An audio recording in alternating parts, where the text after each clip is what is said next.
प्रस्तुत है डॉक्टर हुकमचंद भारिल्ल द्वारा लिखित अहिंसा महावीर की दृष्टि में। मंगलाचरण।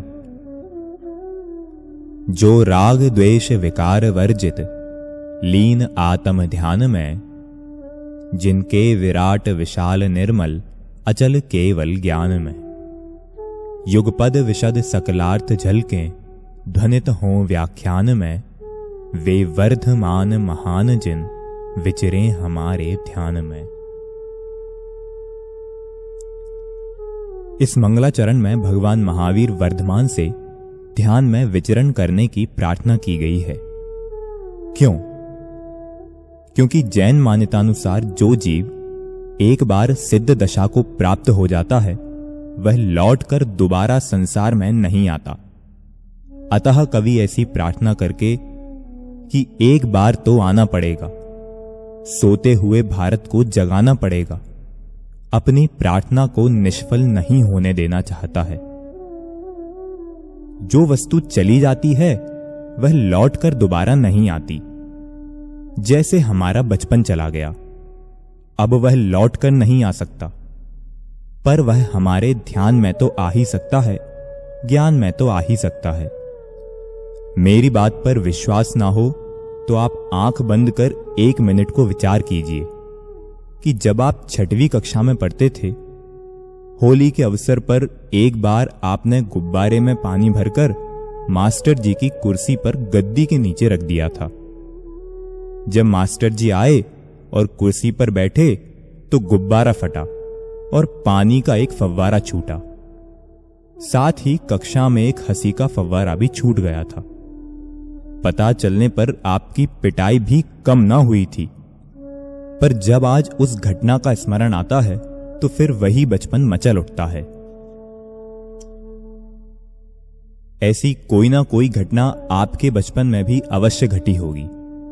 भाई, जो प्यारा बचपन चला गया वह तो लौटकर वापस आ नहीं सकता, फिर भी वह हमारे ध्यान में तो आता ही है, ज्ञान में तो आता ही है। ठीक इसी प्रकार भगवान महावीर भी, जो 2510 वर्ष पूर्व सिद्ध अवस्था को प्राप्त हो चुके हैं, अब इस संसार में लौटकर वापस नहीं आ सकते, फिर भी हमारे ज्ञान में तो आ ही सकते हैं, ध्यान में तो आ ही सकते हैं।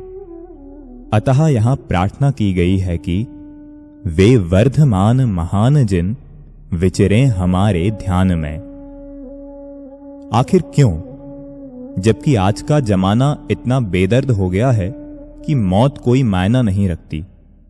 सड़क के किनारे कोई व्यक्ति मरा या अधमरा पड़ा हो तो उसे देखते हुए हजारों लोग निकल जाते हैं, पर कोई यह नहीं सोचता कि यदि यह मर गया है तो इसके घर वालों को खबर कर दें, यदि अधमरा है तो अस्पताल ही पहुंचा दें, शायद बच जावे। सब यूं ही देखते हुए निकल जाते हैं जैसे कुछ हुआ ही ना हो। आज का यह आदमी ना मालूम कितना बेरुखा हो गया है कि मौत का समाचार इसके हृदय को आंदोलित ही नहीं करता। प्रतिदिन प्रातः काल लोग चाय पीते पीते समाचार पत्र पढ़ते हैं, मजे से चाय पीते जाते हैं और पढ़ते जाते हैं कि बिहार में भयंकर बाढ़ आई है जिसमें 1 लाख लोग मारे गए हैं और 10 लाख लोग बेघर बार हो गए हैं। यह समाचार पढ़ते समय इनका हाथ नहीं कांपता, इनके हाथ से चाय का प्याला नहीं छूटता, फूटता भी नहीं है। लोग बड़े ही मजे से चाय पीते जाते हैं और पड़ोसी को समाचार सुनाते जाते हैं कि सुना भाई साहब आपने, बिहार में भयंकर बाढ़ आई है, 1 लाख लोग मारे गए हैं और 10 लाख बेघर बार हो गए हैं। यह समाचार वे ऐसे चटकारे ले लेकर सुनाते हैं जैसे उनके नगर में कोई नया सर्कस आया हो और वे उसका समाचार सुना रहे हों। यह बात कहते हुए उनके चेहरे पर कोई पीड़ा का निशान नहीं होता। तात्पर्य यह है कि आज के आदमी में मौत के प्रति संवेदनशीलता नहीं रही है जो एक जमाने में थी। भाई, एक जमाना वह था जब किसी मोहल्ले में यदि गाय मर जाती थी तो सारा मोहल्ला तब तक मुंह में पानी भी नहीं देता था जब तक कि गाय की लाश ना उठ जाए। और एक जमाना यह है कि शमशान में भी ठाठ से चाय चलती है। लोग शव यात्रा में भी उसी ठाट बाट से जाते हैं कि जिससे पता ही नहीं चलता कि ये किसी की बारात में जा रहे हैं या शव यात्रा में। वैसी ही बातें, वैसी ही हंसी मजाक, वही राजनीतिक चर्चाएं। यदि क्रिकेट का मौसम चल रहा हो तो बहुतों के हाथ में ट्रांजिस्टर भी मिल जावेगा, स्कोर तो सभी पूछते ही हैं। न मालूम क्या हो गया है आज की इस दुनिया को। और की बात तो जाने दीजिए, सगे माँ बाप मरते हैं तो भी आज का आदमी उन्हें 3 दिन से अधिक याद नहीं रख पाता। आज मरे और कल तीसरा दिन होता है। तीसरा दिन हुआ नहीं कि किसान खेत पर चला जाता है, कहता है बोनी का समय है। दुकानदार दुकान खोल लेता है, कहता है सीजन चल रहा है। नौकरी पेशा नौकरी पर चला जाता है, कहता है आकस्मिक अवकाश अर्थात सीएल बाकी नहीं रही। जो माँ बाप जीवन भर पाप करके संपत्ति जोड़ते हैं, पाप की गठरी अपने माथे बांधकर ले जाते हैं और कमाई बच्चों को छोड़ जाते हैं, जब वे बच्चे ही उन्हें 3 दिन से अधिक याद नहीं रख पाते तो और की क्या बात कहें। ऐसे संवेदनहीन बेदर्द जमाने में जिसने 2510 वर्ष पहले देह छोड़ी हो, उसे हम 2510 वर्ष बाद भी याद करें। प्रार्थना करें कि वे वर्धमान महान जिन विचरें हमारे ध्यान में। क्या तुक है इसमें?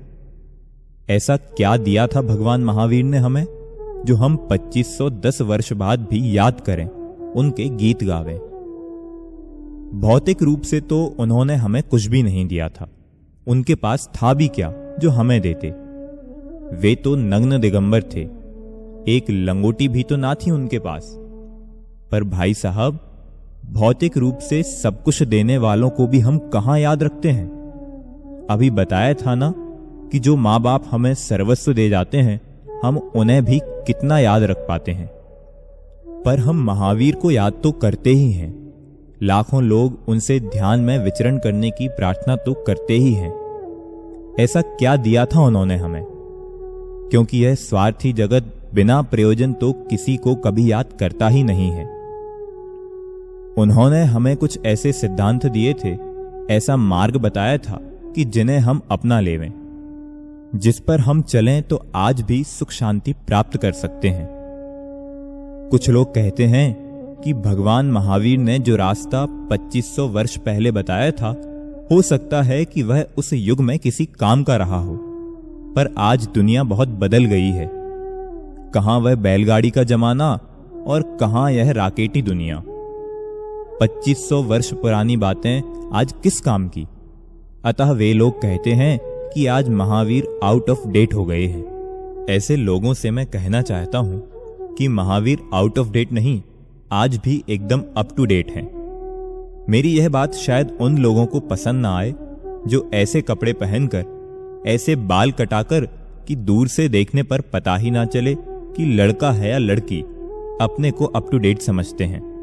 पर ध्यान रहे, कोई व्यक्ति ड्रेस से अप टू डेट नहीं होता, अपितु अपने विचारों से होता है। जो व्यक्ति ड्रेस से अप टू डेट बनेगा, उसे एक ना एक दिन आउट ऑफ डेट होना ही पड़ेगा, क्योंकि ड्रेस सदा एक सी नहीं रहती, बदलती रहती है। मेरे पिताजी पगड़ी बांधा करते थे। जब वे दर्पण के सामने बैठकर पगड़ी बांधते थे तो 1 घंटे से कम नहीं लगता था। इसी प्रकार जब पगड़ी बांधकर बाजार से निकलते थे तो अपने को कम अप टू डेट नहीं समझते थे। पर हमने पगड़ी छोड़ दी और टोपी लगाकर अपने को अप टू डेट समझने लगे। हमारे बच्चों ने टोपी भी फेंक दी और अप टू डेट हो गए, हमें आउट ऑफ डेट कर दिया। भाई, जो व्यक्ति ड्रेस से अप टू डेट बनेगा, उसे एक ना एक दिन आउट ऑफ डेट होना ही होगा, और कोई नहीं, स्वयं के बच्चे ही उसे आउट ऑफ डेट कर देंगे। जब लोग पगड़ी बांधते थे तो लोग पगड़ियां उछाला करते थे, जब टोपियां लगाने लगे तो टोपियां उछलने लगीं। पर आज ना लोग पगड़ी बांधते हैं ना टोपी लगाते हैं, तो लोगों के बाल ही उड़ने लगे। आपने पुरुष तो गंजे बहुत देखे होंगे, पर महिला एक भी गंजी नहीं देखी होगी। क्या आप जानते हैं कि पुरुष ही गंजे क्यों होते हैं, महिलाएं क्यों नहीं? महिलाओं के सिर पर उड़ने के लिए साड़ी का पल्लू सदा विद्यमान रहता है, पर पुरुषों के सिर पर उड़ने के लिए कोई बाहरी वस्तु देखने में नहीं आती, अतः उनके बाल ही उड़ने लगते हैं। अभी तो बाल ही उड़े हैं, जब बाल भी ना रहेंगे तो क्या उड़ेगा? यह समझने की बात है। अतः समझदारी इसी में है कि हमें ओढ़ने के लिए कोई एक बाहरी वस्तु सिर पर अवश्य रखनी चाहिए। जो भी हो, यह बात तो बीच में यूं ही आ गई थी। अपनी बात तो चल रही है कि कोई भी व्यक्ति ड्रेस से अप टू डेट नहीं होता, अपितु अपने विचारों से अप टू डेट होता है। यदि ड्रेस से अप टू डेट माने, तब भी भगवान महावीर आउट ऑफ डेट नहीं हो सकते, क्योंकि वे विदाउट ड्रेस थे। मैं धोती कुर्ता पहनता हूं और आप लोग सूट पैंट, पर यह अंतर तो मात्र ड्रेस का है। ड्रेस के भीतर विद्यमान शरीर तो सबका एक सा ही है। इस पर कोई कह सकता है कि शरीर में भी तो अंतर देखने में आता है कि कोई गोरा है, कोई काला, कोई मोटा है, कोई पतला, कोई लंबा है, कोई ठिगना। हां, शरीर में भी अंतर है, पर शरीर के भीतर विद्यमान भगवान आत्मा तो सबका एक जैसा ही है। भाई, जितना भेद दिखाई देता है, अंतर दिखाई देता है, वह सब ऊपर ऊपर का ही है। अंतर की गहराई में जाकर देखें तो एक महान समानता के दर्शन होंगे। हां, तो मूल बात तो यह है कि कोई व्यक्ति ड्रेस से महान नहीं होता है, अपितु अपने विचारों से महान होता है। भगवान महावीर ने अहिंसा का जो उपदेश आज से 2500 वर्ष पूर्व दिया था, उसकी जितनी आवश्यकता आज है, उतनी महावीर के जमाने में भी नहीं थी, क्योंकि आज हिंसा ने भयंकर रूप धारण कर लिया है। कहते हैं कि पहले लोग लाठियों और पत्थरों से लड़ा करते थे। लाठियों और पत्थरों से लड़ने वाले अस्पताल पहुंचते हैं, शमशान नहीं। तात्पर्य यह है कि वे घायल होते हैं, मरते नहीं। फिर तलवार का जमाना आया, पर तलवार की मार भी 4 हाथ तक ही होती है। कोई व्यक्ति यदि 10-20 मीटर दूर हुआ तो तलवार बेकार है। फिर हमने और भी तरक्की की और गोलियां बना लीं, पर वे गोलियां भी एक समय में एक आदमी को ही मार सकती थीं, तथा उनकी मारक क्षमता भी 100-200 मीटर तक ही थी। किंतु आज हमने ऐसी ऐसी गोलियां बना ली हैं कि एक गोली से चीन साफ हो जाए और दूसरी गोली से भारत। मारक क्षमता का भी इतना विकास कर लिया है कि अमेरिका अपने घर बैठे बैठे ही एक बटन दबाए तो चीन साफ और दूसरा बटन दबाए तो भारत साफ। और आप जानते हैं कि ये बटन दबाना भी किन लोगों के हाथ में है, जो दिन में 3-3 बोतल मदिरा पान करते हैं। भाई, जब हम गर्म पानी पीने वाले लोग भी इतना भ्रमित हो जाते हैं कि बिजली का बटन दबाना चाहते हैं और पंखा चल जाता है, भूल से बगल का बटन दब जाता है, तब उन 3-3 बोतल पीने वालों का क्या कहना? यदि उन्होंने चीन का बटन दबाने की सोची और भूल से भारत वाला बटन दब गया तो क्या होगा? हम सब लोग मुफ्त में ही मारे जावेंगे। कहते हैं कि अमेरिका ने इतनी विनाशक सामग्री तैयार कर ली है कि यदि वह चाहे तो दुनिया को 40 बार तबाह कर सकता है। रशिया भी आज इस स्थिति में पहुंच गया है कि 25 बार दुनिया को तबाह तो वह भी कर सकता है। चीन भी आज इस स्थिति में है कि 5 बार दुनिया की सफाई कर दे। भाई, सौभाग्य कहो या दुर्भाग्य, आज भारत भी इस हालत में है कि एकाध बार तो यह काम वह भी निपटा सकता है। पर चिंता करने की आवश्यकता नहीं है, क्योंकि यह दुनिया 71 बार बर्बाद हो ऐसा मौका कभी नहीं आएगा। क्योंकि जब यह दुनिया एक बार बर्बाद हो जाएगी तो दोबारा बर्बाद होने को कुछ बचेगा ही नहीं। एक बार किसी दार्शनिक से पूछा गया कि तीसरा विश्व युद्ध कैसे लड़ा जाएगा, तो उन्होंने बताया कि तीसरे की बात तो मैं नहीं कह सकता, पर चौथा विश्व युद्ध लाठियों और पत्थरों से ही लड़ा जाएगा। उनके कहने का तात्पर्य यह था कि यदि तीसरा विश्व युद्ध हुआ तो वह इतना भयानक होगा, इतना विनाशक होगा कि उसमें संपूर्ण दुनिया तबाह हो जाएगी और हम फिर उसी आदम युग में पहुंच जाएंगे जब लोग लाठियों और पत्थरों से लड़ा करते थे। अतः तीसरे विश्व युद्ध की बात सोचना भी भयानक अपराध है, सामूहिक आत्महत्या का प्रयास है। भाई, आज हम बारूद के ढेर पर बैठे हैं। कहीं से भी कोई एक चिंगारी उठे और सारी दुनिया क्षण भर में तबाह हो जाए। इस स्थिति में पहुंच गए हैं। आज हिंसा इतनी खतरनाक हो उठी है, अतः भगवान महावीर की अहिंसा की आवश्यकता भी आज जितनी है उतनी महावीर के जमाने में भी नहीं थी। भाई, इसलिए तो मैं कहता हूं कि महावीर आउट ऑफ डेट नहीं हुए हैं, अपितु एकदम अप टू डेट हैं।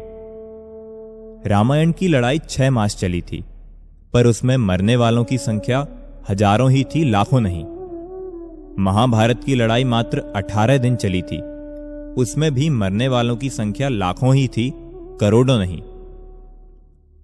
पर आज का असली युद्ध यदि 18 सेकंड ही चल जाए तो मरने वालों की संख्या हजारों नहीं, लाखों नहीं, करोड़ों नहीं, अरबों होगी, असंख्य होगी, अनंत होगी। पहले के जमाने में युद्ध के मैदान में सिपाही लड़ते थे और सिपाही ही मरते थे, पर आज का युद्ध सिपाहियों तक सीमित नहीं रह गया है, युद्ध मैदानों तक ही सीमित नहीं रह गया है। आज उसकी लपेट में सारी दुनिया आ गई है। आज की लड़ाइयों में मात्र सिपाही ही नहीं मरते, किसान भी मरते हैं, मजदूर भी मरते हैं, व्यापारी भी मरते हैं, खेत खलियान भी बर्बाद होते हैं, कल कारखाने भी नष्ट होते हैं, बाजार और दुकानें भी तबाह हो जाती हैं। अधिक क्या कहें, आज के इस युद्ध में अहिंसा की बात कहने वाले हम जैसे पंडित और साधुजन भी नहीं बचेंगे। मंदिर मस्जिद भी साफ हो जाएंगे। आज के युद्ध सर्वविनाशक हो गए हैं। आज हिंसा जितनी भयानक हो गई है, भगवान महावीर की अहिंसा की आवश्यकता भी आज उतनी ही अधिक हो गई है। इस स्थिति में भगवान महावीर को आउट ऑफ डेट कहना, अनुपयोगी कहना कहां तक उचित है, यह विचारने की बात है। आज की लड़ाइयां बड़ी वीतरागी लड़ाइयां हो गई हैं। पहले की लड़ाइयों में मारने वालों को भी पता रहता था कि मैंने किसको मारा है, और मरने वालों को भी पता रहता था कि मुझे कौन मार रहा है। पर आज ना मरने वालों को पता है कि मुझे कौन मार रहा है, ना मारने वालों को ही पता है कि मैं किसे मारने जा रहा हूं।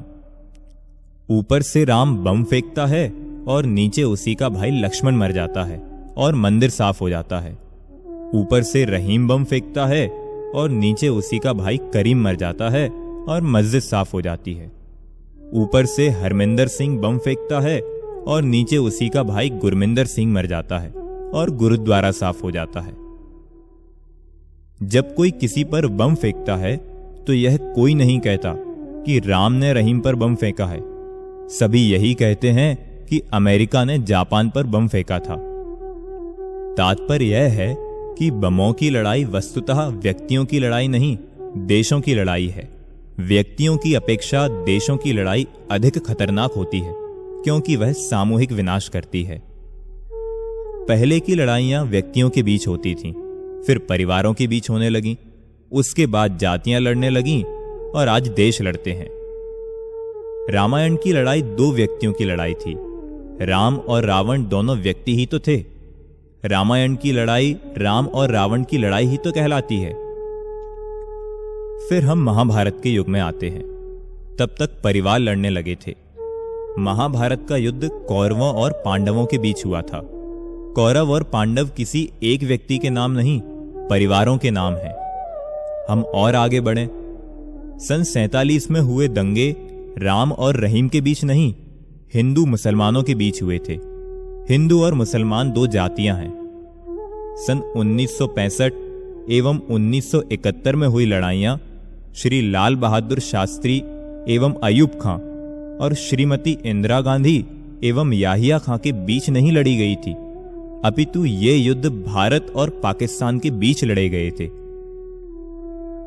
भाई, जब व्यक्ति लड़ते हैं तो व्यक्ति बर्बाद होते हैं, जब परिवार लड़ते हैं तो परिवार बर्बाद होते हैं, जब जातियां लड़ती हैं तो जातियां बर्बाद होती हैं, और जब देश लड़ते हैं तो देश बर्बाद होते हैं। देश का अर्थ मात्र आदमी नहीं होता है। देश में आदमियों के साथ पशु पक्षी भी होते हैं, खेत खलियान भी होते हैं, कल कारखाने भी होते हैं, और मंदिर मस्जिद भी होते हैं। देश बर्बाद होने का अर्थ है इन सभी का बर्बाद होना, विनाश होना। भाई, जहां अणुबम गिरता है वहां आदमी के साथ साथ पशु पक्षी भी मरते हैं, कीड़े मकोड़े भी मरते हैं, पेड़ पौधे भी नष्ट होते हैं। कहते तो यहां तक हैं कि जहां अणुबम गिरता है वहां की जमीन भी ऐसी हो जाती है कि 1000 वर्ष तक घास भी ना उगे। भाई, आज हिंसा का भी राष्ट्रीयकरण हो गया है, वह भी अब व्यक्तिगत नहीं रही है। विनाश की इस प्रलयंकारी बाढ़ को रोकने में यदि कोई समर्थ है तो वह एकमात्र भगवान महावीर की अहिंसा ही है। अतः मैं कहता हूं कि भगवान महावीर की अहिंसा की जितनी आवश्यकता आज है उतनी भगवान महावीर के जमाने में भी नहीं थी। इसलिए कहा जा सकता है कि भगवान महावीर आज भी अप टू डेट हैं। हम तो अच्छी तरह हिंदी भी नहीं जानते हैं, तो संस्कृत में लिखे ये पुराण कैसे पढ़ें? हमारे पास इतना समय भी नहीं है कि हम इन्हें पूरा पढ़ सकें। अतः हमारे हित की बात हमें संक्षेप में समझाइए ना। उनकी बात सुनकर महाकवि व्यास बोले, भाई, ये 18 पुराण तो हमने हम जैसों के लिए ही बनाए हैं, तुम्हारे लिए तो मात्र इतना ही पर्याप्त है। अष्टादश पुराणेषु व्यासस्य वचनद्वयम् परोपकारः पुण्याय पापाय परपीडनम्। 18 पुराणों में महाकवि व्यास ने मात्र 2 ही बातें कही हैं कि यदि परोपकार करोगे तो पुण्य होगा और पर को पीड़ा पहुंचाओगे तो पाप होगा। मात्र इतना जान लो, इतना मान लो और सच्चे हृदय से जीवन में अपना लो, तुम्हारा जीवन सार्थक हो जाएगा। मानो इसी प्रकार भगवान महावीर के अनुयायी भी उनके पास पहुंचे और कहने लगे कि महर्षि व्यास ने तो 18 पुराणों का सार 2 पंक्तियों में बता दिया, आप भी जैन दर्शन का सार 2 पंक्तियों में बता दीजिए ना। हमें भी ये प्राकृत संस्कृत में लिखे मोटे मोटे ग्रंथराज समयसार गोमटसार पढ़ने की फुर्सत कहां है। मानो उत्तर में महावीर कहते हैं, अप्रादुर्भावः खलु रागादीनां भवत्य हिंसेति तेषामेवोत्पत्तिः हिंसेति जिनागमस्य संक्षेपः।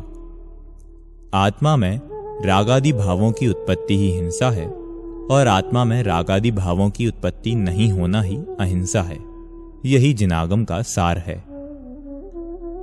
आत्मा में रागादि भावों की उत्पत्ति ही हिंसा है, यह कहकर यहां भाव हिंसा पर विशेष बल दिया है, द्रव्य हिंसा की चर्चा तक नहीं की।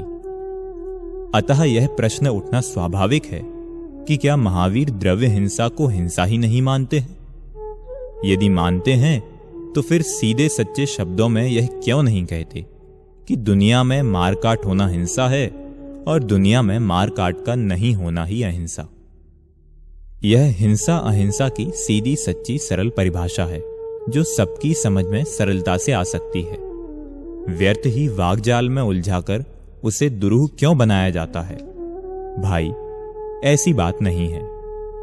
भगवान महावीर द्रव्य हिंसा को भी स्वीकार करते हैं, पर उनके आशय को हमें गहराई से समझना होगा। यह तो आप जानते ही हैं कि हिंसा 3 प्रकार से होती है, मन से, वचन से और काया से। काया की हिंसा को तो सरकार रोकती है। यदि कोई किसी को जान से मार दे तो उसे पुलिस पकड़ लेगी, उस पर मुकदमा चलेगा और फांसी की सजा होगी। फांसी की सजा ना हुई तो आजीवन कारावास होगा। ना मारे पीटे तो भी पुलिस पकड़ेगी, मुकदमा चलेगा और 2-4 वर्ष की सजा होगी। पर यदि कोई किसी को वाणी से मारे अर्थात जान से मारने की धमकी दे, गालियां दे, भला बुरा कहे, तो सरकार कुछ नहीं कर सकती। एक बार मैं पुलिस थाने गया।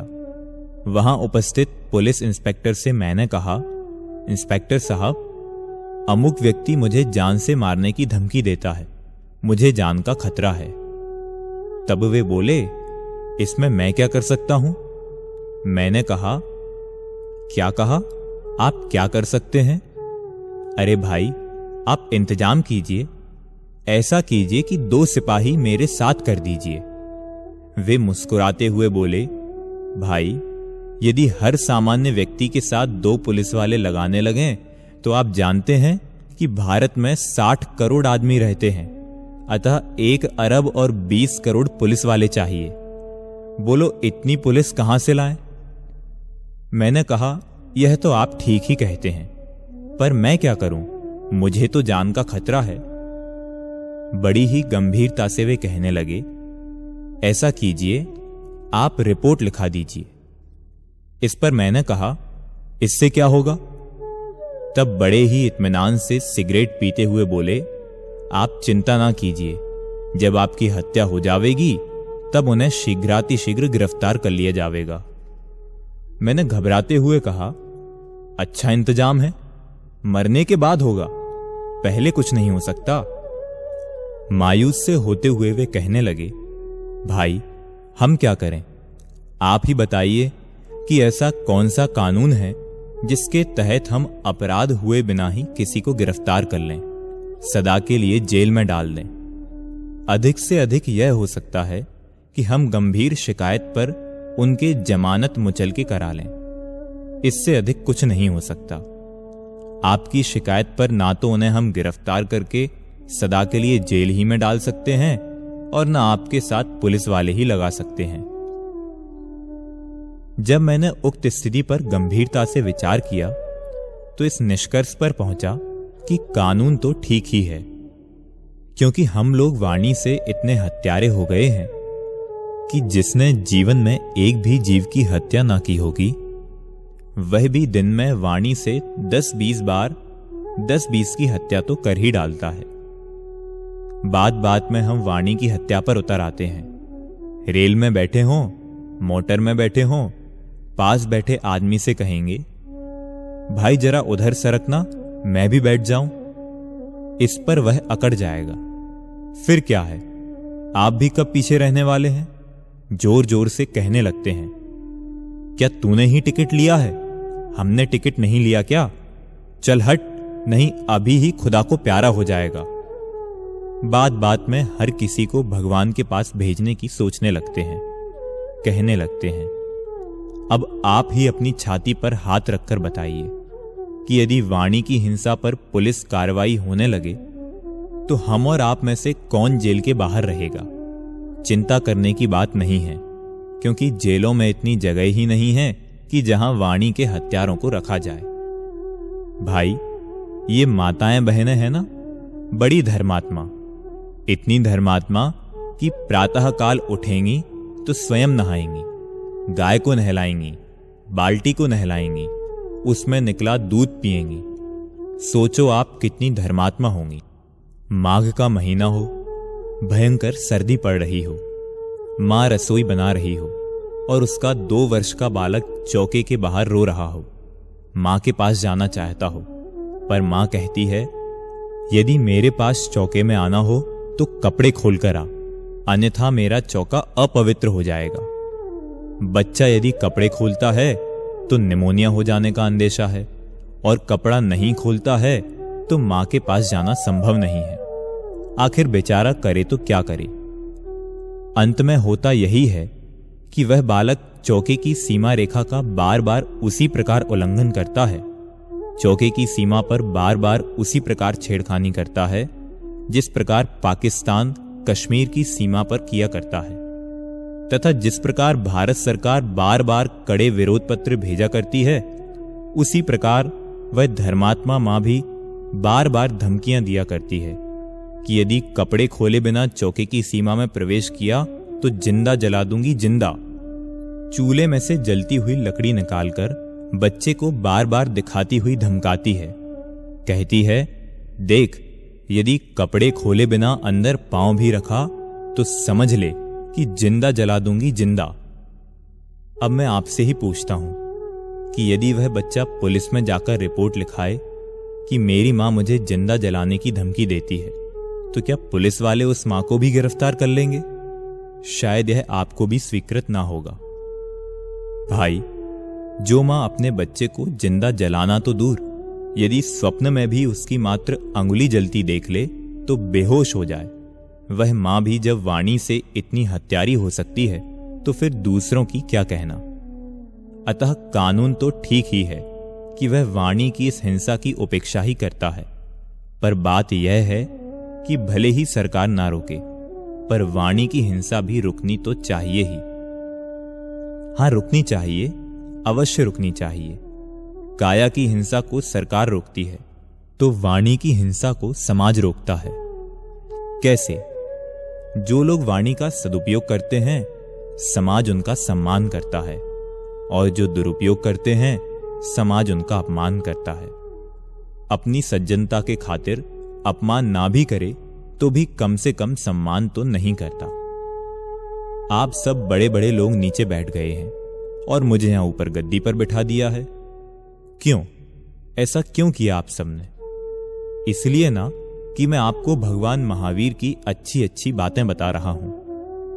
यदि मैं अभी यहीं बैठा बैठा स्पीकर पर ही आप सबको गालियां देने लगूं तो क्या होगा? क्या आप मुझे इतने सम्मान से दोबारा बुलाएंगे? नहीं, कदापि नहीं। देखो, ये आपके अध्यक्ष महोदय क्या कह रहे हैं। ये कह रहे हैं कि आप दोबारा बुलाने की बात कर रहे हैं। अरे अभी तो अभी की सोचो कि अभी क्या होगा। भाई, जो व्यक्ति अपनी वाणी का सदुपयोग करता है समाज उसका सम्मान करता है, और जो दुरुपयोग करता है उसकी उपेक्षा या अपमान। इस प्रकार सम्मान के लोभ से एवं उपेक्षा या अपमान के भय से हम बहुत कुछ अपनी वाणी पर भी संयम रखते हैं। पर यदि मैं अभी यहीं बैठे बैठे आप सबको मन में गालियां देने लगूं तो मेरा क्या कर लेंगे आप, क्या कर लेगी समाज और क्या कर लेगी सरकार। यही कारण है कि भगवान महावीर ने कहा कि न जहां सरकार का प्रवेश है और न जहां समाज की चलती है, धर्म का काम वहां से आरंभ होता है। अतः उन्होंने ठीक ही कहा है कि आत्मा में रागादि की उत्पत्ति ही हिंसा है और आत्मा में रागादि की उत्पत्ति नहीं होना ही अहिंसा है। यही जिनागम का सार है। भगवान महावीर ने हिंसा अहिंसा की परिभाषा में आत्मा शब्द का प्रयोग क्यों किया है, यह बात तो स्पष्ट हुई। ध्यान रहे, यहां समझाने के लिए आत्मा और मन को अभेद मानकर बात कही जा रही है। पहले हिंसा आत्मा अर्थात मन में उत्पन्न होती है। यदि क्रोधादि रूप हिंसा मन में ना समाये तो फिर वाणी में प्रकट होती है। यदि वाणी से भी काम ना चले तो काया में प्रस्फुटित होती है। हिंसा की उत्पत्ति का यही क्रम है। अभी अपनी यह सभा शांति से चल रही है, पर यदि कुछ लोग इसमें उपद्रव करने लगें तो क्या होगा? चिंता करने की कोई बात नहीं है। यहां कोई उपद्रव होने वाला नहीं है। मैं तो अपनी बात स्पष्ट करने के लिए मात्र उदाहरण दे रहा हूं। हां, तो आप बताइए कि यहां अभी उपद्रव होने लगे तो क्या होगा? होगा क्या? कुछ नहीं। कुछ देर तो कुछ नहीं होगा। जब तक व्यवस्थापकों का क्रोध मन तक ही सीमित रहेगा तब तक तो कुछ नहीं होगा। पर जब क्रोध उनके मन में समाएगा नहीं तो मेरा व्याख्यान बंद हो जाएगा और यह स्पीकर व्यवस्थापक महोदय के हाथ में होगा। वे लोगों से कहेंगे कि जिसको सुनना हो शांति से सुनिए, यदि नहीं सुनना है तो अपने घर चले जाएं। यहां उपद्रव करने की आवश्यकता नहीं है।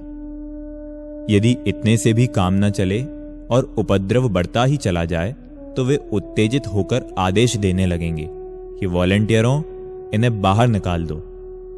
इस प्रकार हम देखते हैं कि क्रोधादि भावों रूप हिंसा की उत्पत्ति पहले मन में, फिर वचन में और उसके बाद काया में होती है।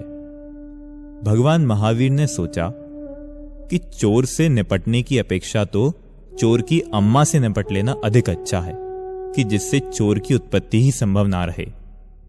यदि हिंसा मन में ही उत्पन्न ना होगी तो फिर वाणी और काया में प्रस्फुटित होने का प्रश्न ही उपस्थित ना होगा। अतः भगवान महावीर ने हिंसा के मूल पर प्रहार करना उचित समझा। यही कारण है कि वे कहते हैं कि आत्मा में रागादि की उत्पत्ति होना ही हिंसा है और आत्मा में रागादि भावों की उत्पत्ति नहीं होना ही अहिंसा है। भाई, एक बात यह भी तो है कि यदि हिंसा एक बार किसी के मन में उत्पन्न हो गई तो फिर वह कहीं ना कहीं प्रकट अवश्य। एक मास्टर जी थे। यदि कोई मास्टर जी यहां बैठे हों तो नाराज मत होना। वैसे मैं भी तो मास्टर ही हूं, चिंता की कोई बात नहीं है। हाँ, तो एक मास्टर जी थे। उन्होंने अपनी पत्नी से कहा कि आज रोटी जरा जल्दी बनाना, मुझे स्कूल जल्दी जाना है। मास्टरनी बोली, आज रोटी जल्दी नहीं बन सकती, क्योंकि जयपुर से एक दुबले पतले से पंडित आए हैं, मैं तो उनका प्रवचन सुनने जाऊंगी। मास्टर जी गर्म होते हुए बोले, मैं कुछ नहीं समझता, रोटी जल्दी बननी चाहिए। बेचारी मास्टरनी घबरा गई, आधा प्रवचन छोड़कर आई, जल्दी जल्दी रोटी बनाई। पर जब तक रोटी बनती तब तक मास्टर जी का माथा मास्टरनी के तवे से भी अधिक गर्म हो गया था, और रोटी बन जाने पर भी मास्टर जी बिना रोटी खा ही स्कूल चले गए। अब आप ही बताइए कि मास्टरनी को कितना गुस्सा आया होगा। प्रवचन भी छूटा और मास्टर जी भी भूखे गए, पर क्या करे, मास्टर जी तो चले गए, घर पर बेचारे बच्चे थे, उसने उनकी धुनाई शुरू कर दी। गुस्सा तो मास्टर जी को भी कम नहीं आ रहा था, क्योंकि भूखे थे ना। पर स्कूल में ना तो मास्टरनी ही थी और ना घर के बच्चे, पराए बच्चे थे, उन्होंने उनकी धुनाई आरंभ कर दी।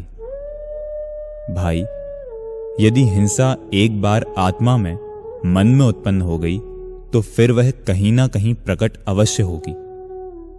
अतः भगवान महावीर ने कहा कि बात ऐसी होनी चाहिए कि हिंसा लोगों के मन में, आत्मा में ही उत्पन्न ना हो। यही विचार कर उन्होंने हिंसा अहिंसा की परिभाषा में यह कहा कि आत्मा में रागादि भावों की उत्पत्ति होना ही हिंसा है, और आत्मा में रागादि भावों की उत्पत्ति नहीं होना ही अहिंसा है। भगवान महावीर का 25वां निर्वाण वर्ष था। सारे भारतवर्ष में निर्वाण महोत्सव के कार्यक्रम बड़े जोर शोर से चल रहे थे। भगवान महावीर का धर्मचक्र एवं 1000 यात्रियों को साथ लेकर हम भी सारे देश में भगवान महावीर का संदेश देते फिर रहे थे। उत्तर, दक्षिण, पूर्व, पश्चिम के सभी तीर्थों की 3 मास तक यात्रा करते हुए अंत में गुजरात पहुंचे। वहां की एक सभा में भगवान महावीर के इसी अहिंसा संदेश को हम जनता जनार्दन तक पहुंचा रहे थे कि अध्यक्ष पद पर विराजमान महानुभाव बोले, यह तो ठीक, पर आप तो यह बताइए कि यह हिंसा रुके कैसे। हमने कहा, हां बताते हैं, यह भी बताते हैं, सुनिए तो सही। इस गुजरात प्रांत में शराबबंदी लागू है, फिर भी लोग शराब तो पीते ही हैं। अब आप ही बताइए कि यह शराबबंदी सफल कैसे हो। हमने अपनी बात को विस्तार देते हुए कहा कि एक उपाय तो यह है कि बाजार में कोई व्यक्ति शराब पीकर डोलता हो तो उसे पुलिस वाले पकड़ लें, 2-4 चांटे मारें, जेब में 10-20 रुपए हों, उन्हें छीन कर छुट्टी कर दें, तो क्या शराबबंदी सफल हो जाएगी? नहीं, कदापि नहीं। तो क्या करना होगा? जब तक उन होटलों पर छापा नहीं मारा जाएगा जिन होटलों में अवैध शराब बिकती है, तब तक सफलता मिलना संभव नहीं है। हां, यह बात तो ठीक है, पर पुलिस उन होटलों पर छापा मारे, 10-20 बोतल शराब मिले, मिल बांटकर उसे पी लें और 200-400 रुपए लेकर उसकी छुट्टी कर दें, तो भी क्या शराबबंदी सफल हो जाएगी? नहीं, इससे भी कुछ होने वाला नहीं है। तो क्या करना होगा? जब तक उन अड्डों को बर्बाद नहीं किया जाएगा, नष्ट भ्रष्ट नहीं किया जाएगा, जिन अड्डों पर लुक छिपकर यह अवैध शराब बनाई जाती है, तब तक सफलता मिलना असंभव ही है। क्योंकि यदि अड्डों पर शराब बनेगी तो मार्केट में आएगी, अवश्य आएगी, जाएगी कहां? जब मार्केट में आएगी तो लोगों के पेट में भी जाएगी, अन्यथा जाएगी कहां? जब लोगों के पेट में जाएगी तो उनके माथे में भी भन्नाएगी ही। यदि हम चाहते हैं कि शराब लोगों के माथे में ना भन्नाए, तो हमें इंतजाम करना होगा कि वह लोगों के पेट में ना जाए।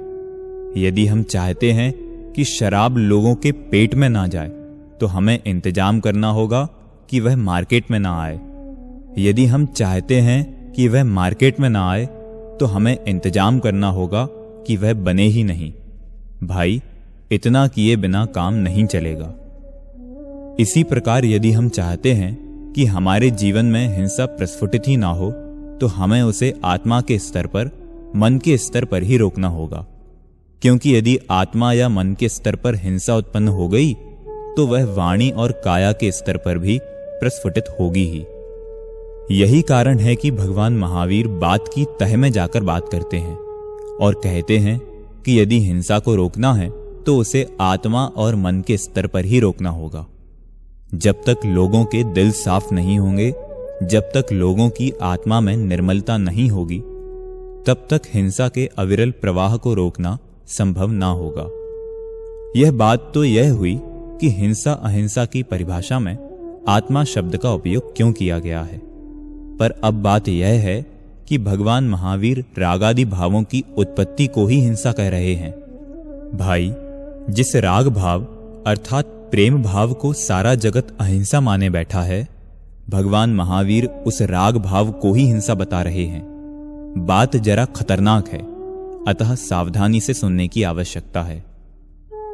जैन दर्शन में प्रतिपादित अहिंसा की इस विशेषता के कारण कहा जाता रहा है कि अन्य दर्शनों की अहिंसा जहां समाप्त होती है, जैन दर्शन की अहिंसा वहां से आरंभ होती है। सारी दुनिया कहती है कि प्रेम से रहो, और महावीर कहते हैं कि यह प्रेम, यह राग भी हिंसा है ना अद्भुत बात? पर सिर हिलाने से काम नहीं चलेगा। बात को गहराई से समझना होगा। ना तो इस बात से असहमत होकर उपेक्षा करने से ही बात बनेगी, और ना बिना समझे स्वीकार कर लेने से कुछ होने वाला है। बात को बड़े ही धैर्य से, गहराई से समझना होगा। सुनो, डॉक्टर दो प्रकार के होते हैं, कलम के और मलम के। शोध खोज करने वाले पीएचडी आदि कलम के डॉक्टर हैं और ऑपरेशन करने वाले मलम के डॉक्टर हैं।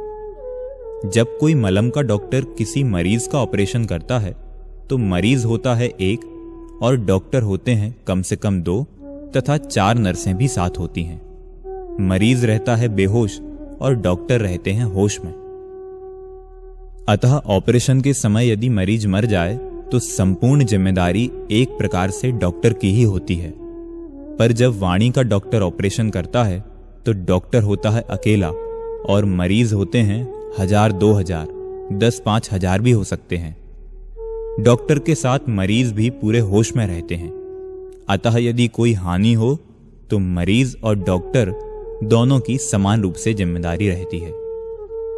डॉक्टर किसी मरीज का ऑपरेशन कर रहा हो, मरीज की बेहोशी उतनी गहरी ना हो जितना गहरा ऑपरेशन हो रहा हो। ऐसी स्थिति में कदाचित मरीज को ऑपरेशन के बीच में ही होश आ जाए तो क्या होगा, सोचा है कभी आपने? यदि मरीज डरपोक हुआ तो ऑपरेशन की टेबल से भागने की कोशिश करेगा, और यदि क्रोधी हुआ तो डॉक्टर को भी भगा सकता है। पर ध्यान रहे, ऐसी हालत में चाहे मरीज भागे चाहे डॉक्टर को भगाए, मरेगा मरीज ही, डॉक्टर मरने वाला नहीं है। अतः भला इसी में है कि जो भी हो तब तक चुपचाप लेटे रहने में ही मरीज का लाभ है, जब तक कि ऑपरेशन होकर टांके ना लग जाएं, लग ही ना जाएं, अपितु लगकर सूख कर डॉक्टर द्वारा खोल ना दिए जाएं। भाई, यह कहकर कि रागादि भावों की उत्पत्ति ही हिंसा है, प्रेम भाव भी हिंसा ही है, मैंने आप सबका पेट चीर दिया है। यह सुनकर किसी को अरुचि उत्पन्न हो सकती है, किसी को क्रोध भी आ सकता है, कोई सभा छोड़कर भी जा सकता है, कोई ताकतवर मेरा बोलना भी बंद करा सकता है। पर ध्यान रहे, चाहे आप भागें चाहे मुझे भगा दें, नुकसान आपका ही होगा, मेरा नहीं।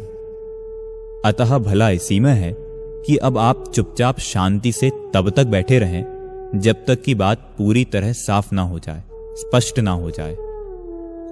हां, तो भाई, बात यह है कि महावीर राग भाव को, प्रेम भाव को भी हिंसा कहते हैं।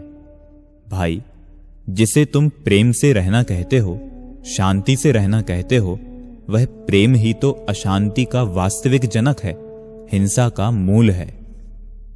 यह तो आप जानते ही हैं कि दुनिया में सर्वाधिक द्रव्य हिंसा युद्धों में ही होती है, और युद्ध 3 कारणों से ही होते रहे हैं। वे 3 कारण हैं जर, जोरू और जमीन। जर माने रुपया पैसा, धन संपत्ति, जोरू माने पत्नी, स्त्री, और जमीन तो आप जानते ही हैं। रामायण का युद्ध जोरू के कारण ही हुआ था। राम की पत्नी को रावण हर ले गया और रामायण का प्रसिद्ध युद्ध हो गया। इसी प्रकार महाभारत का युद्ध जमीन के कारण हुआ था। पांडवों ने कौरवों से कहा, यदि आप हमें 5 गांव भी दे दें तो हम अपना काम चला लेंगे। पर कौरवों ने उत्तर दिया, बिना युद्ध के सुई की नोक के बराबर भी जमीन नहीं मिल सकती। बस फिर क्या था, महाभारत मच गया। पैसे के कारण भी युद्ध होता है, यह बात सिद्ध करने के लिए भी क्या पुराणों की गाथाएं खोजनी होंगी, इतिहास के पन्ने पलटने होंगे, विशेषकर व्यापारियों की सभा में, जिनकी सारी लड़ाइयां पैसों के पीछे ही होती हैं, जिनका मौलिक सिद्धांत है कि चमड़ी जाए पर दमड़ी ना जाए। भाई, यह आपकी ही बात नहीं है। आज तो सारी दुनिया ही व्यापारी हो गई है। डॉक्टरी जैसा सेवा का काम भी आज व्यापार हो गया है। धर्म के नाम पर भी अनेक दुकानें खुल गई हैं। आज तो सभी लड़ाइयां व्यापार के लिए ही लड़ी जाती हैं। एक देश दूसरे देश पर आक्रमण भी उस देश में अपना व्यापार स्थापित करने के लिए ही करता है। बड़े देश छोटे देशों को हथियार बेचने के लिए उन्हें आपस में भिड़ाते रहते हैं। इस प्रकार हम देखते हैं कि जगत में जितने भी युद्ध होते हैं वे प्रायः जर, जोरू और जमीन के कारण ही होते हैं। अब मैं आपसे पूछता हूं कि जर, जोरू और जमीन के कारण जो युद्ध होते हैं वे जर, जोरू और जमीन के प्रति राग के कारण होते हैं या द्वेष के कारण?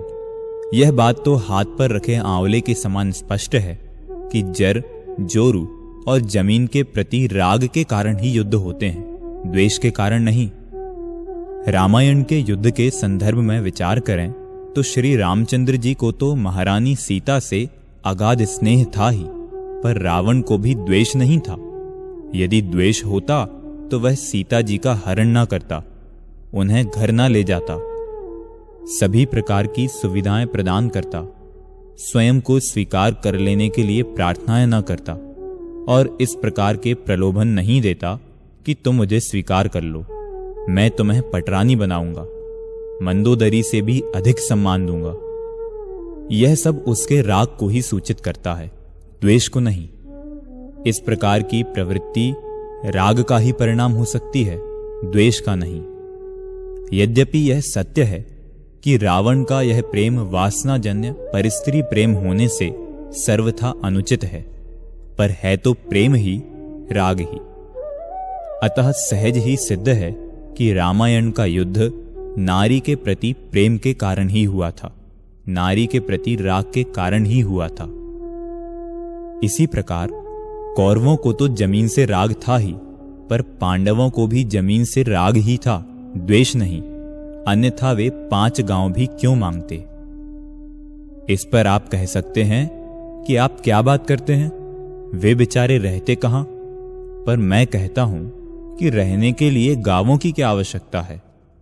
मेरे पास तो 1 इंच जमीन भी नहीं है, पर मैं तो बड़े आराम से रह रहा हूं। उन्हें गांवों की क्या आवश्यकता थी? वनवास के काल में भी तो वे 12 वर्ष तक बिना गांवों के रह रहे थे। आखिर अब क्या आवश्यकता आ पड़ी थी जो गांव मांगने लगे और ना मिलने पर युद्ध पर उतारू हो गए। पर भाई साहब, सच्ची बात तो यह है कि उनके मन में भी राग था कि ना सही चक्रवर्ती सम्राट 5 गांव के जमींदार ही बन जावेंगे। इस प्रकार हम देखते हैं कि महाभारत की लड़ाई भी जमीन के प्रति राग के कारण ही लड़ी गई थी। पैसों के पीछे जो लड़ाइयां होती हैं वे भी पैसों के प्रति राग के कारण ही होती हैं, द्वेष के कारण नहीं।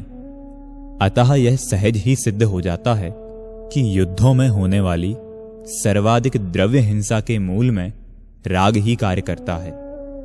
यही कारण है कि भगवान महावीर ने रागादि भावों की उत्पत्ति को हिंसा कहा है और रागादि भावों की उत्पत्ति नहीं होने को अहिंसा घोषित किया है। मात्र युद्धों में होने वाली हिंसा ही नहीं, अपितु खान पान एवं भोग विलास में होने वाली हिंसा के मूल में भी मुख्य रूप से राग ही कार्य करता है। मांसभक्षी लोग उसी प्राणी का मांस खाते हैं जिनका मांस उन्हें अच्छा लगता है। प्रिय भोजन में प्राणियों का सहज अनुराग ही देखा जाता है, द्वेष नहीं। अभक्ष्य पदार्थों के भक्षण के मूल में भी लोलुपता अर्थात राग ही कार्य करता है। लोग व्यर्थ ही कहते हैं कि बिल्ली को चूहे से जन्मजात वैर है, पर यह कैसे संभव है? क्या किसी को अपनी प्रिय भोज्य सामग्री से भी वैर होता है? बिल्ली तो चूहे को बड़े चाव से खाती है। आप ही बताइए कि आपको शुद्ध सात्विक प्रिय आहार से द्वेष है जो आप उसे चबाकर खा जाते हैं? भाई, जिस प्रकार आप अपने योग्य शुद्ध सात्विक प्रिय खाद्य पदार्थों को प्रेम से खाते हैं, उसी प्रकार सभी प्राणी अपनी अपनी भोज्य सामग्री का रागवश ही उपभोग करते हैं। अतः यह सहज ही सिद्ध होता है कि खान पान संबंधी हिंसा में भी राग ही मूल कारण है। इसी प्रकार पांचों इंद्रियों के भोग भी राग के कारण ही भोगे जाते हैं। क्रूरतम हिंसा से उत्पन्न श्रृंगार सामग्रियों के उपयोग के मूल में भी राग ही कार्य करता देखा जाता है। जिंदा पशुओं की चमड़ी उतारकर बनाई गई चमड़े की वस्तुओं का उपयोग भी अज्ञानी जीव प्रेम से ही करते हैं। उनके प्रति आकर्षण का कारण राग ही है। रेशम के कीड़ों को उबालकर बनाई जाने वाली रेशम की साड़ियां भी महिलाएं रागवश ही पहनती हैं। भाई, अधिक क्या कहें, अकेली हिंसा ही नहीं, पांचों पापों का मूल कारण एकमात्र राग भाव ही है। लोभ रूप राग के कारण ही लोग झूठ बोलते हैं, चोरी करते हैं, परिग्रह जोड़ते हैं। झूठ बोलकर लोगों को ठगने वाले लोग पैसे के प्रति ममता के कारण ही तो ऐसा करते हैं। चोर सेठ जी की तिजोरी उसमें रखे पैसों के लोभ के कारण ही तोड़ता है, सेठ जी के प्रति द्वेष के कारण नहीं। यदि उसे सेठ से द्वेष होता तो वह सेठ जी की तिजोरी नहीं तोड़ता, खोपड़ी खोलता। इसी प्रकार समस्त बाह्य परिग्रह जोड़ने के मूल में बाह्य वस्तुओं के प्रति राग ही कार्य करता है। माता बहनों की इज्जत भी रागी ही लूटते हैं, द्वेषी नहीं। इतिहास उठाकर देख लो, आज तक जितनी भी माता बहनों की इज्जत लूटी है वह रागियों ने ही लूटी है, द्वेषियों ने नहीं। आप प्रतिदिन प्रातःकाल समाचार पत्र पढ़ते हैं, उनमें यह लिखा तो मिलता है कि एक गोरी भोरी सुंदर युवती क्रीम पाउडर लपेटे, तंग वस्त्र पहने, हंसती खेलती तितली सी बनी बाजार में जा रही थी, तो कुछ कॉलेजी लड़कों ने उससे छेड़खानी की।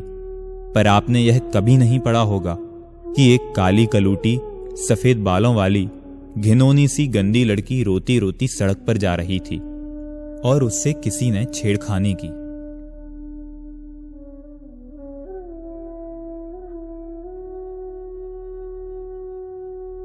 भाई, छेड़खानी का पात्र भी वही होता है जिसे देखकर हमें राग उत्पन्न हो। इस प्रकार हम देखते हैं कि पांचों पापों की मूल जड़ एकमात्र राग भाव ही है। यही कारण है कि कविवर पंडित दौलत राम जी 6 ढाला में लिखते हैं, यह राग आग दहे सदा, तातें समामृत सेइये, चिर भजे विषय कषाय अब तो, त्याग निज पद बेइये। भाई, यह राग तो ऐसी आग है जो सदा जलाती ही है। जिस प्रकार आग सर्दियों में जलाती है, गर्मियों में जलाती है, दिन को जलाती है, रात को जलाती है, सदा जलाती ही है, उसी प्रकार यह राग भी सदा दुख ही देता है। जिस प्रकार आग चाहे नीम की हो चाहे चंदन की, पर आग तो जलाने का ही काम करती है। ऐसा नहीं है कि नीम की आग जलाए और चंदन की आग ठंडक पहुंचाए। भाई, चंदन भले ही शीतल हो, शीतलता पहुंचाता हो, पर चंदन की आग तो जलाने का ही काम करेगी। भाई, आग तो आग है, इससे कुछ अंतर नहीं पड़ता कि वह नीम की है या चंदन की। उसी प्रकार राग चाहे अपनों के प्रति हो या परायों के प्रति हो, चाहे अच्छे लोगों के प्रति हो या बुरे लोगों के प्रति हो, पर है तो वह हिंसा ही, बुरा ही। ऐसा नहीं है कि अपनों के प्रति होने वाला राग अच्छा हो और परायों के प्रति होने वाला राग बुरा हो, अथवा अच्छे लोगों के प्रति होने वाला राग अच्छा हो और बुरे लोगों के प्रति होने वाला राग बुरा हो। अच्छे लोगों के प्रति भी किया गया राग भी हिंसा होने से बुरा ही है। भाई, इस बात को अच्छी तरह समझ लेना चाहिए। भगवान महावीर की यह अद्भुत बात जैन दर्शन का अनोखा अनुसंधान है। जब तक इस बात को गहराई से नहीं समझा जाएगा, तब तक महावीर की अहिंसा समझ में आना संभव नहीं है। भाई, भगवान महावीर ने रागादि भावों की उत्पत्ति मात्र को हिंसा बताकर एक अद्भुत रहस्य का उद्घाटन किया है। अपनी पुरानी मान्यताओं को एक ओर रखकर पवित्र हृदय से यदि समझने का प्रयास किया जाए तो इस अद्भुत रहस्य को भी समझा जा सकता है, पाया जा सकता है, अपनाया जा सकता है और जीवन में जिया भी जा सकता है। यदि हम यह कर सके तो सहज सुख शांति को भी सहज ही उपलब्ध कर लेंगे, इसमें कोई संदेह नहीं। राग के अतिरिक्त द्वेषादि के कारण भी जो हिंसा होती देखी जाती है, उसके भी मूल में जाकर देखें तो उसका कारण भी राग ही दृष्टिगोचर होगा। हम इस बात पर गहराई से विचार करें कि जिस द्वेष के कारण यह द्रव्य हिंसा हुई है, वह द्वेष किस कारण से उत्पन्न हुआ था, तो स्पष्ट प्रतीत होगा कि जिस व्यक्ति से हमें राग था, उसके प्रति असद व्यवहार के कारण अथवा जिस वस्तु से हमें अनुराग था, उस वस्तु की प्राप्ति में बाधक होने के कारण ही वह द्वेष उत्पन्न हुआ था। यदि कोई व्यक्ति हमारे परोपकारी गुरु की निंदा करता है या हम पर सर्वस्व लुटाने वाले माँ बाप से असद व्यवहार करता है, तो उस व्यक्ति से हमें सहज ही द्वेष भाव हो जाता है। यदि उस व्यक्ति के प्रति हमसे कोई हिंसात्मक व्यवहार होता है तो उसे हम द्वेष मूलक हिंसा कहेंगे। पर गहराई में जाकर विचार करें तो स्पष्ट ही प्रतीत होगा कि हमारे इस हिंसात्मक व्यवहार के पीछे वह राग ही कार्य कर रहा है, जो हमारे हृदय में हमारे गुरु या माता पिता के प्रति विद्यमान है। इस तरह गहराई में जाकर विचार करने पर स्पष्ट हो जाता है कि द्वेष मूलक हिंसा भी मूलतः राग मूलक ही है। यद्यपि राग शब्द बहुत व्यापक है, उसमें आत्मा में उत्पन्न होने वाले सभी विकारी भाव समाहित हो जाते हैं। मिथ्यात्व सहित संपूर्ण मोह को, जिसमें द्वेष भी सम्मिलित है, राग कहा जाता है। तथापि यहां राग शब्द के साथ आदि शब्द का प्रयोग करके द्वेषादि विकारों का पृथक रूप से भी संकेत कर दिया है। यदि कोई कहे कि रागादि के स्थान पर द्वेषादि शब्द का प्रयोग किया जाता तो कोई विवाद नहीं रहता, क्योंकि द्वेष को तो हिंसा का कारण सभी मानते हैं। ऐसी स्थिति में राग आदि शब्द में समाहित हो ही जाता। इस तरह हम अपनी बात भी रख देते और दुनिया को वह खटकती भी नहीं। अरे भाई, यदि राग शब्द का उल्लेख स्पष्ट रूप से न होता तो राग में धर्म मानने वाले लोग उसे हिंसा स्वीकार ही न करते, अतः बात अस्पष्ट ही रह जाती। यही कारण है कि राग शब्द का स्पष्ट उल्लेख किया गया है और द्वेषादि को आदि शब्द में समाहित किया गया है। वक्र और जड़ शिष्य संकेतों की भाषा से नहीं समझते। उनके लिए तो जितनी अधिक स्पष्टता की जाए उतनी ही कम है। इतनी सावधानी रखने पर भी लोग यह कहते देखे जाते हैं कि राग से तात्पर्य मात्र अशुभ राग से है, तीव्र राग से है, शुभ राग से, मंद राग से नहीं। पर भाई, इतना तो सोचो कि जब भगवान महावीर ने हिंसा की परिभाषा में राग शब्द का प्रयोग किया होगा, क्या तब उन्हें उसके व्यापक अर्थ का ध्यान न रहा होगा? क्या वे यह नहीं जानते होंगे कि राग दो प्रकार का होता है, शुभ और अशुभ, अथवा मंद और तीव्र? इस पर कुछ लोग कहते हैं कि विषय कषाय का राग हिंसा है। यह तो ठीक है, पर धर्मानुराग को हिंसा कैसे कहा जा सकता है? भाई, राग तो राग है, वह किसके प्रति है, इससे उसके रागपने में क्या अंतर पड़ता है? जिस धर्मानुराग को तुम हिंसा की परिधि से बाहर रखना चाहते हो, उसी धर्मानुराग ने विश्व में कितनी खून की नदियां बहाई हैं, क्या इसकी जानकारी नहीं है आपको? इतिहास के पन्ने पलटकर तो देखो, धर्मानुराग के नाम पर ही लाखों यहूदियों को मौत के घाट उतार दिया गया। हमारी आंखों के सामने होने वाले हिंदू मुसलमानों के दंगे, सिया सुन्नियों के दंगे धर्मानुराग के ही परिणाम हैं। दूर क्यों जाते हो? दिगंबर श्वेतांबरों के झगड़े के पीछे भी तो यही धर्मानुराग कार्य करता है। भाई, अविवेक का भी कोई ठिकाना है? हम अहिंसा धर्म की भी रक्षा जान की बाजी लगाकर करना चाहते हैं। जान की बाजी लगाने से अहिंसा धर्म की रक्षा नहीं होती है, हिंसा उत्पन्न होती है। आज हम इस स्थूल सत्य को भी भूले जा रहे हैं। भाई, धर्मानुराग धर्म का प्रकार नहीं, राग का प्रकार है। अतः धर्म नहीं, राग ही है। धर्म तो एक वीतराग भाव ही है। भाई, गजब हो गया है। वीतरागी जैन धर्म में भी आज राग को धर्म माना जाने लगा है। जब पानी में ही आग लग गई हो तब क्या किया जा सकता है? भगवान महावीर तो स्वयं वीतरागी थे, वे राग को धर्म कैसे कह सकते हैं? भाई, जब कोई वीतरागी बनता है तो संपूर्ण राग का अभाव करके ही बनता है। सबके प्रति राग तोड़कर ही बनता है। किसी के भी प्रति राग रखकर, कैसा भी राग रखकर वीतरागी नहीं बना जा सकता। भाई, सीधी सी बात है कि यदि वीतरागता धर्म है तो राग अधर्म होगा ही। इतनी सीधी सच्ची बात भी हमारी समझ में नहीं आती। भाई, पूर्वाग्रह छोड़े बिना यह बात समझ में नहीं आ सकती। भाई, मैं एक बात कहूं, बेटे 3 प्रकार के होते हैं। इसे हम इस प्रकार समझ सकते हैं।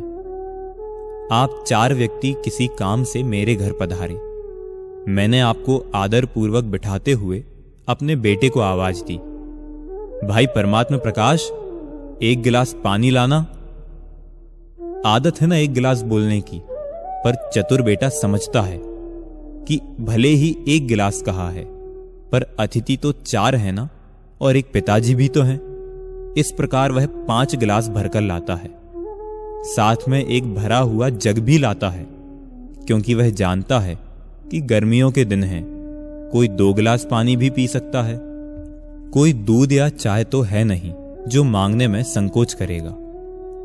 दूसरा बच्चा वह है जो मात्र 1 गिलास ही पानी लाता है।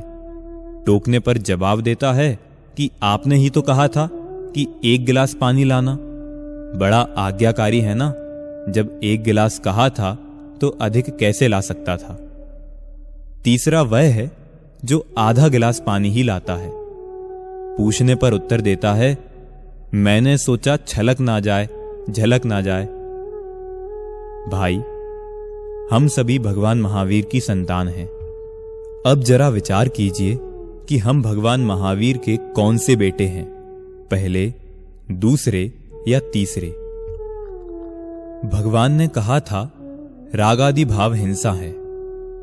उनके इस कथन का आशय पहला बेटा यह समझता है कि सभी प्रकार के शुभाशुभ मंद तीव्र राग तो हिंसा हैं ही, साथ में द्वेषादि भाव भी हिंसा ही हैं। दूसरे बेटे वे हैं जो कहते हैं कि हम तो अकेले राग को ही हिंसा मानेंगे, क्योंकि स्पष्ट रूप से तो राग का ही उल्लेख है। उनसे यदि यह कहा जाए कि राग के साथ आदि शब्द का भी तो प्रयोग है, तो कहते हैं कि है तो, पर यह कैसे माना जाए कि आदि से द्वेषादि ही लेना, सम्यक दर्शनादि नहीं। तीसरे वे हैं जो कहते हैं कि भगवान ने यदि राग को हिंसा कहा है तो हमने अशुभ राग, तीव्र राग को हिंसा मान तो लिया। यह जरूरी थोड़े ही है कि हम संपूर्ण राग को हिंसा माने। लिखा भी तो अकेला रागादि ही है, यह कहां लिखा कि सभी रागादि हिंसा हैं। अब आप ही निश्चित कीजिए कि आप भगवान महावीर के कौन से पुत्र हैं, पहले, दूसरे या तीसरे। मुझे इस बारे में कुछ नहीं कहना है, यह निर्णय मैं आप सब पर ही छोड़ता हूं। इस प्रकार हम देखते हैं कि भगवान महावीर ने हिंसा और अहिंसा के स्वरूप के स्पष्टीकरण में राग शब्द का प्रयोग बहुत व्यापक अर्थ में किया है। सभी प्रकार का राग तो उसमें समाहित है ही, राग के ही प्रकारांतर द्वेषादि परिणाम भी उसमें समाहित हैं। यहां एक प्रश्न संभव है कि क्या रागादि भाव की उत्पत्ति मात्र से ही हिंसा हो जाती है, चाहे जीव मरे या ना मरे? क्या जीवों के मरण से हिंसा का कोई संबंध नहीं है? हां भाई, बात तो ऐसी ही है, पर जगत तो यही कहता है कि जब तक प्राणियों का घात ना हो, जीवों का मरण ना हो, तब तक हिंसा कैसे हो सकती है, तब तक हिंसा की उत्पत्ति कैसे मानी जा सकती है? यह भोला जगत तो हिंसा का संबंध मृत्यु से ही जोड़ता है, परंतु गंभीरता से विचार करें तो बात दूसरी ही नजर आती है। यदि जीवों के मरण को हिंसा माना जाएगा तो फिर जन्म को अहिंसा मानना होगा, क्योंकि हिंसा और अहिंसा के समान जन्म और मृत्यु भी परस्पर विरोधी भाव हैं। जन्म को अहिंसा और मरण को हिंसा मानने पर यह बात स्वतः समाप्त हो जाती है कि आज जगत में हिंसा अधिक फैलती जा रही है, क्योंकि जन्म और मृत्यु का अनुपात तो सदा समान ही रहता है। जो जन्मता है वही तो मरता है, तथा जो मरता है वह तत्काल कहीं ना कहीं जन्म ले लेता है।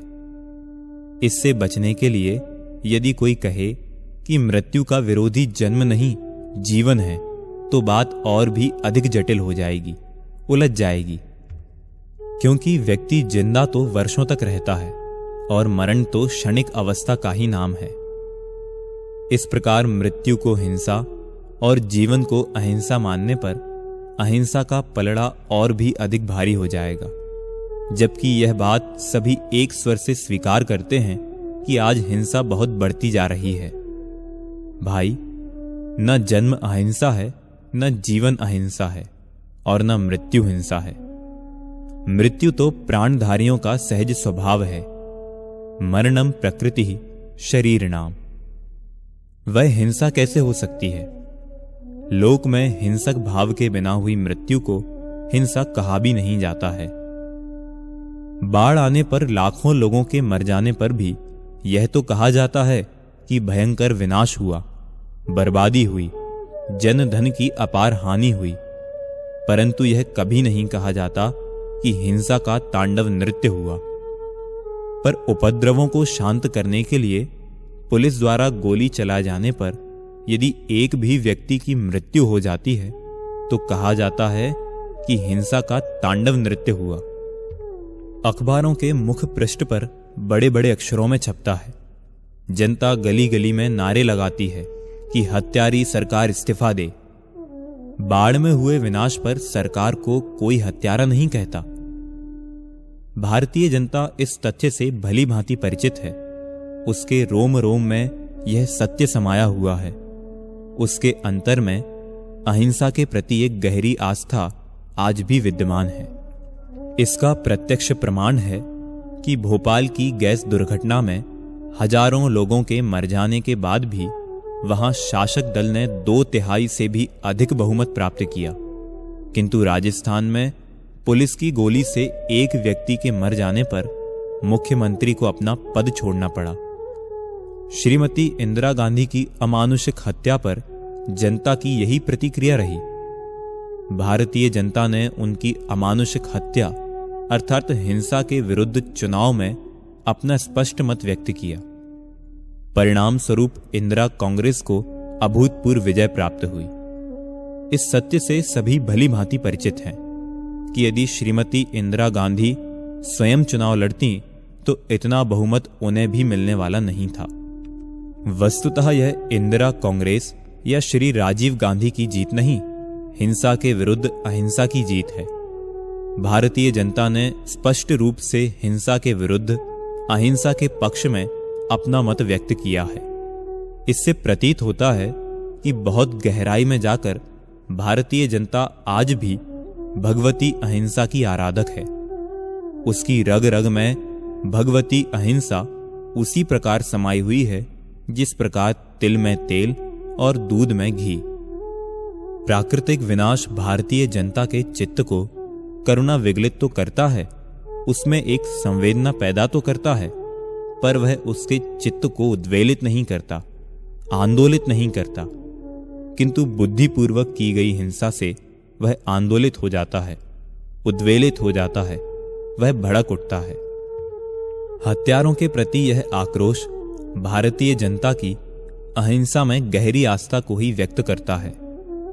भारतीय जनता की अहिंसा के प्रति गहरी समझ एवं दृढ़ आस्था को समझने के लिए हमें उसके अंतर में उतरना होगा, उसके व्यवहार का बारीकी से अध्ययन करना होगा। ऊपर ऊपर से देखने से काम नहीं चलेगा। भगवान महावीर भारतीय जनता के अंतर में समाहित हो गए हैं। भारतीय जनता पर उनकी पकड़ बहुत गहरी है। भाई, मृत्यु विनाश हो सकती है, हत्या नहीं, हिंसा नहीं। सरकारी कानून भी इस बात को स्वीकार करता है।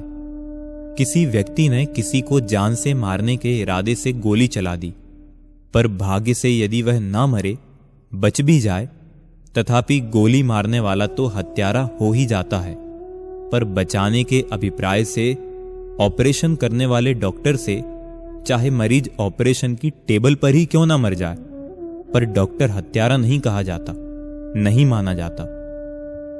यदि मृत्यु को ही हिंसा माना जाएगा तो फिर डॉक्टर को हिंसक तथा मारने के इरादे से गोली चलाने वाले को हिंसे व्यक्ति के न मरने पर अहिंसक मानना होगा, जो ना तो उचित ही है और ना उसे अहिंसक माना ही जाता है।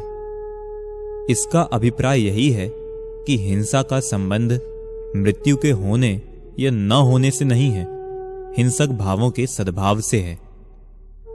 मान लो मैं किसी स्थान पर इसी प्रकार व्याख्यान दे रहा हूं। सामने से किसी ने पत्थर मारा, वह पत्थर मेरे कान के पास से सनसनाता हुआ निकल गया। मैंने उससे कहा, भाई यह क्या करते हो, अभी मेरा माथा फूट जाता तो। वह अकड़कर कहने लगा, फूटा तो नहीं, फूट जाता तब कहते। मैंने समझाते हुए कहा, भाई तब क्या कहते, तब तो अस्पताल भागते। भाई, अज्ञानी समझते हैं कि हिंसा तब होती जब माथा फूट जाता, पर मैं आपसे ही पूछता हूं कि क्या हिंसा मेरे माथे में भरी है जो उसके फूटने पर निकलती? हिंसा मेरे माथे में उत्पन्न होनी थी या उसके हृदय में उत्पन्न हो गई है? हिंसा तो उसके हृदय में उसी समय उत्पन्न हो गई थी जब उसने मारने के लिए पत्थर उठाया ही था। हिंसा की उत्पत्ति हिंसक के हृदय में होती है, हिंसक की आत्मा में होती है, हिंस में नहीं। इस बात को हमें अच्छी तरह समझ लेना चाहिए। हत्या के माध्यम से उत्पन्न मृत्यु को द्रव्य हिंसा कहा जाता है, पर सहज मृत्यु को तो द्रव्य हिंसा भी नहीं कहा जाता। भाव हिंसा पूर्वक हुआ परघात ही द्रव्य हिंसा माना जाता है। भाव हिंसा के बिना किसी भी प्रकार की मृत्यु द्रव्य हिंसा नाम नहीं पाती। जब कोई व्यक्ति हिंसा का निषेध करता है, हिंसा के विरुद्ध बात करता है, तो उसके अभिप्राय में भाव हिंसा ही अपेक्षित होती है, क्योंकि अहिंसक जगत में मृत्यु का नहीं, हत्याओं का अभाव ही अपेक्षित रहता है। भाई, यहां तो इससे भी बहुत आगे की बात है। यहां मात्र मारने के भाव को ही हिंसा नहीं कहा जा रहा है, अपितु सभी प्रकार के राग भाव को हिंसा बताया जा रहा है, जिसमें बचाने का भाव भी सम्मिलित है। इसके संदर्भ में विशेष जानने के लिए लेखक का अहिंसा नामक निबंध पढ़ना चाहिए। भाई, दूसरों को मारने या बचाने का भाव उसके सहज जीवन में हस्तक्षेप है। सर्व प्रभुता संपन्न इस जगत में पर के जीवन मरण में हस्तक्षेप करना अहिंसा कैसे माना जा सकता है? अनाक्रमण के समान अहस्तक्षेप की भावना भी अहिंसा में पूरी तरह समाहित है। यदि दूसरों पर आक्रमण हिंसा है, तो उसके कार्यों में हस्तक्षेप भी हिंसा ही है। उसकी सर्व प्रभुता संपन्नता का अनादर है, अपमान है। भगवान महावीर के अनुसार प्रत्येक आत्मा स्वयं सर्व प्रभुता संपन्न द्रव्य है। अपने भले बुरे का संपूर्ण उत्तरदायित्व स्वयं उसका है। उसमें किसी भी प्रकार का हस्तक्षेप वस्तु स्वरूप को स्वीकार नहीं है। इस परम सत्य की स्वीकृति ही भगवती अहिंसा की सच्ची आराधना है। भगवती अहिंसा भगवान महावीर की साधना की चरम उपलब्धि है। उनकी पावन दिव्य ध्वनि का नवनीत है। जन्म मरण का अभाव करने वाला रसायन है, परम अमृत है। भाई, यदि सुखी होना है तो इस परमामृत रस का पान करो, इस परम रसायन का सेवन करो। जब हम इस परमामृत पान की पावन प्रेरणा देते हैं तो कुछ लोग कहने लगते हैं, आपकी बातें तो बहुत अच्छी हैं, पर अकेले हमारे अहिंसक हो जाने से क्या होने वाला है, क्योंकि अकेला चना तो भाड़ फोड़ नहीं सकता। अतः पहले सारी दुनिया को यह अहिंसा समझाओ, स्वीकार कराओ, बाद में हम भी स्वीकार कर लेंगे। हमारा उनसे कहना यह है कि भाई, अहिंसा तो अमृत है। जो इस अमृत के प्याले को पिएगा वह अमर होगा, सुखी होगा, शांत होगा। भाई, इस पावन अहिंसा को यदि व्यक्ति अपनाएगा तो व्यक्ति सुखी होगा, परिवार अपनाएगा तो परिवार सुखी होगा, समाज अपनाएगा तो समाज सुखी होगा, और देश अपनाएगा तो देश सुखी होगा।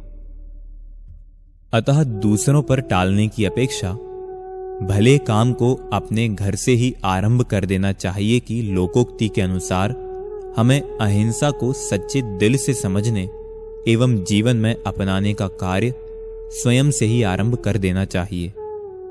अधिक क्या कहें भाई, सभी प्राणी भगवान महावीर द्वारा प्रतिपादित इस अहिंसा सिद्धांत को गहराई से समझें, मात्र समझें ही नहीं, जीवन में अपनाएं और सहज सुख शांति को प्राप्त करें। इस पावन भावना से विराम लेता हूं।